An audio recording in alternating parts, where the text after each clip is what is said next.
Si chiude con questo quartet quinte, con trio quartet quinte, che è una triste straordinaria in pratica. Sono in 12, anzi in 11 al via dopo il ritiro di Chicca Caparro. Lo schieramento: Country Matley, Chantal Rich, Cindy DL, Charlotte Reck e Crive in prima fila. In seconda Cometa La Torre, Cartier, Sherry Blossom, Cesare dei Colli, Clipper Gums e Cenerentola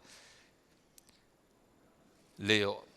Partiti con la velocità iniziale di Charlotte Reck, molto bella in sgambatura, che però si getta di galoppo appena in bocca alla curva. Numero 8 Cartier squalificato. Intanto la squalifica Numero per Cartier 4, e al comando balza Crive Reck squalificato nei confronti di Chantal Rich e Country Matley. All'esterno invece c'è Cindy DL, che verrà anticipata, e infatti Fabrizio Ciulla anticipa prontamente l'avversaria dichiarata, che è Cindy DL, e dopo 400 metri attacca Crive.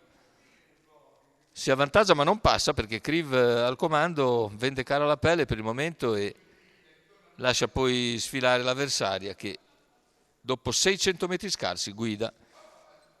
Intanto 46,4 e sbaglia Crive a questo punto. Numero 6 Crive è passati intanto Chantal Rich nei confronti di Cindy DL, che deve ora farsi la scoperta all'esterno. Si inserisce Country Matley lungo la corda, al largo c'è anche il numero 10 Cesare dei Colli, poi Cenerentola Leo, la terza ruota di Clipper Gums, che però sbotta di galoppo.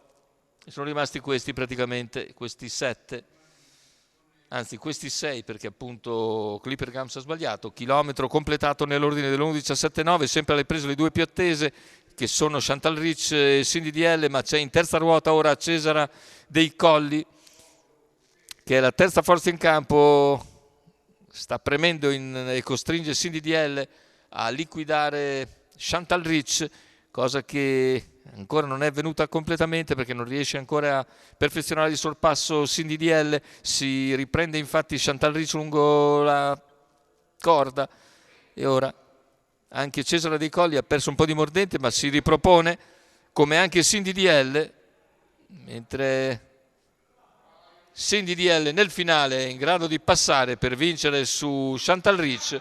Al terzo posto Country Matley precede il numero 10 Cesare dei Colli, e poi dovrebbe essere Cenerentola Leo al quinto. Ma aspettiamo naturalmente l'arrivo ufficiale. Intanto Manuel Pistone va ancora a segno, quindi con Cindy DL, che porta al successo dopo un interessante percorso scoperto all'esterno. Raddoppia così in giornata la vittoria ottenuta in precedenza con Camilla Bass. Manuel Pistone dunque al raddoppio, Giuseppe Pistone al training, e sempre per la scuderia USC.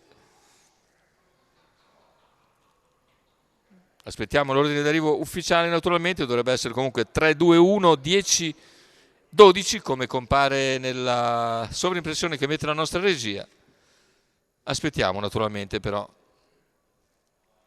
e teniamo i biglietti.